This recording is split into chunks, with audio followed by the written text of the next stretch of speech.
Good morning. As you heard, I'm from the National Association of Manufacturers and the Manufacturing Institute, specifically at NAM, and we are not what you would consider an obvious user of NTER, I think.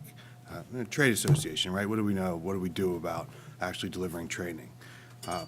But the manufacturing industry, if you look broadly at it, has a pretty significant workforce and education problem.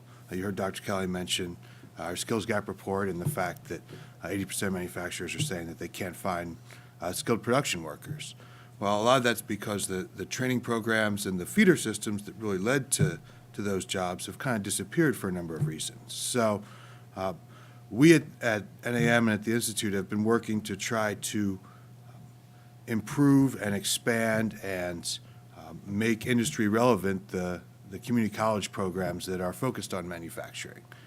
But one of the chief challenges that they have is that it costs a heck of a lot of money to stand up a manufacturing program. You have a lot of heavy equipment, a lot of expensive equipment. So you're kind of limited in how many individuals can actually, or how many colleges can actually do this in any sort of rapid format. So we've been looking for different simulation based products that would potentially help us expand the reach of this, and we've been looking for ways to highlight the best programs that are out there. So all this was kind of happening over the last 2 or 3 years, and then you saw a couple of the bullets on the slides before. Roughly a year ago, the president was going through his manufacturing month in June of 2011, and we were highlighting a couple events, and the White House and some officials from the Office of Science and Technology Policy arranged a sort of first date, if you will, with Michelle and Alex over at Energy. And I got to admit, I was a little skeptical. What does Energy know about education, right, as Michelle just said? So, I walked in kind of scratching my head about what are we doing here, and kind of walked out scratching my head because Alex gives a presentation on what NTER is, and there's lots of tech words that I'm not exactly following, but you could see the simulation in between, and it was obvious that there was a real opportunity and a real potential here to expand our reach in terms of getting education and training to individuals, and using the course identifiers and building a hub for the Institute that would really highlight the best courses that are out there. So I guess that means that we decided to have a second and a third date. And it took me a couple times to actually really kind of get what they were doing and how we fit in. The potential was there, but every time we'd go back, I'd have to have them tell me again. So it probably took 3 or 4 months for us to say, all right, we get it. We think we can do this. The hard part was then going to be, since we don't actually do the curriculum, we were going to have to really cajole and bootstrap the courses, the community colleges that do this to participate on NTER, because it's going to be kind of hard work. Why would they be interested?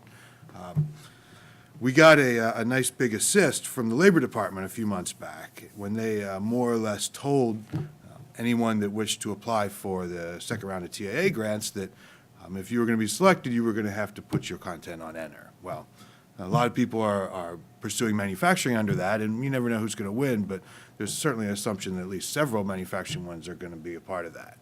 It gives us a nice base from which to work. We've been involved in almost all of the or at least we think almost all of the proposals that came in that were focused on manufacturing, in terms of working with our certification programs and with the standards that come out of NAM and our partners. So with that kind of operating on this side, we worked with John and with Omer and with the SRI team to stand up a node. So not being a technology guy, I really needed someone to more or less hold my hand through this. And it was not as difficult as I had maybe first feared when we were meeting a few months back. Amazon Web Services was really made this pretty easy. You were basically able to just copy and paste essentially into an account that I set up on Amazon Web Service, and there were a few kind of hurdles and kinks and things, and we had his team, John and the SRI team, really kind of help us through each step of the way to where we now have kind of our own node sitting there. So why do we have our own node? We do because we're going to use this, I think, as an opportunity to put up just some rudimentary kind of how-to guides for colleges that may want to do some programs that are specifically endorsed by NAM. But then there's also a means for us to be kind of the central hub for manufacturing education programs. So rather than trying to go to each different place, we could just send out our URL. We've identified what we believe are the best programs, and it can serve as kind of that central point for manufacturing education.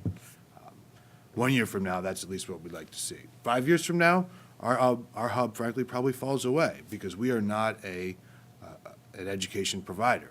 We'll hopefully have done our work. Each of these schools will have their own hubs, their own nodes, and it becomes a program that the best rise to the top. But at least for that interim period, we think we can play that role. So it's kind of an exciting time. I'm still trying to learn a good deal about LifeRay and about kind of the other tools that really make this a part of it. And we are excited about seeing the selection of the TIA grantees and about making this happen over the next 12 to 18 months. So thank you, and thank you, John.